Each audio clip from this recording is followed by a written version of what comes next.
মধ্যপ্রাচ্যের যুদ্ধ পরিস্থিতির প্রভাব বিশ্বজুড়ে, বাদ নেই ক্রীড়া অঙ্গনও। অনেক ঝক্কি ঝামেলার পর টি-20 বিশ্বকাপ খেলে ভারত থেকে দেশে ফিরতে পেরেছে ওয়েস্ট ইন্ডিজ, সাউথ আফ্রিকার মতো দল। আবার অস্ট্রেলিয়ায় নারী এশিয়ান কাপ খেলে দেশে ফিরতে বিপাকে পড়তে হয়েছে ইরানের ফুটবলারদের। ইরান ইসরায়েল যুক্তরাষ্ট্র যুদ্ধের মাঝে সংঘাতে জড়িয়েছে পাকিস্তান, আফগানিস্তানও। তাই ২৬ মার্চ শুরু হতে যাওয়া পাকিস্তান সুপার লিগের আগে নিরাপত্তা নিয়ে উঠছে প্রশ্ন। এবারের পিএসএলে বাংলাদেশের ৬ ক্রিকেটার থাকায় উদ্বেগের জায়গা রয়েছে বিসিবিরও। আমরা আমাদের কনসার্ন মন্ত্রণালয়ের সাথে যোগাযোগ করেছি এবং আমাদের যুব ক্রীড়া মন্ত্রণালয় ফরেন মিনিস্ট্রির সাথেও যোগাযোগ করছে। পিএসএল খেলতে যাওয়ার ব্যাপারে আমাদের কোনো নিরাপত্তা ইস্যু আছে কিনা সেগুলো খোঁজ খবর করছে এবং আমরা অপেক্ষায় আছি তাদের কাছ থেকে ফিডব্যাক পাওয়ার ব্যাপারে।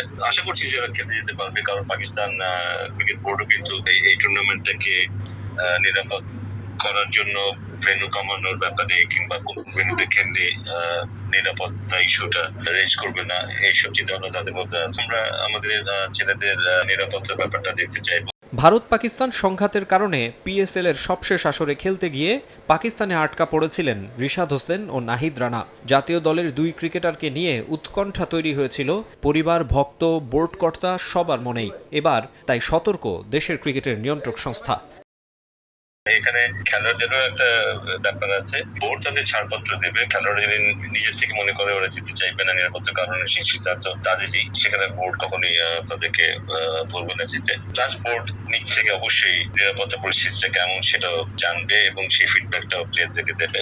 আইপিএল থেকে অযাচিতভাবে বাদ দেয়া হলেও মোস্তাফিজকে লুফে নিচ্ছে অন্যান্য ফ্র্যাঞ্চাইজি টুর্নামেন্ট। কাটার মাস্টারের পাশাপাশি এবারের পিএসএলে খেলার কথা নাহিদ রানার, রিশাদ, শরীফুল, তানজিদ তামিম ও পারভেজ ইমনের। বিদেশি ফ্র্যাঞ্চাইজিগুলোর টাইগার ক্রিকেটারদের ওপর এমন আগ্রহকে ইতিবাচকভাবে দেখছে বিসিবি। বিশ্ব ক্রিকেটের যে ইম্পর্টেন্ট ফ্র্যাঞ্চাইজি গুলো আছে সেখানে আমাদের অংশগ্রহণ এটাই বলে দেয় যে ধীরে ধীরে আমাদের খেলোয়াড়দের ব্যাপারে আন্তর্জাতিক ক্রিকেট মহলে কনফিডেন্স বাড়ছে। অবশ্যই বলতে হবে যে আমাদের খেলোয়াড়রা এই ফর্মেটটা খুব ভালো করেছে এবং তাদের প্রতি আস্থা আছে বলেই কিন্তু এই ইনভাইটেশনটা তারা পাচ্ছে। আর ভবিষ্যতে হয়তো আরো বেশি খেলোয়াড় সুযোগ পাবে।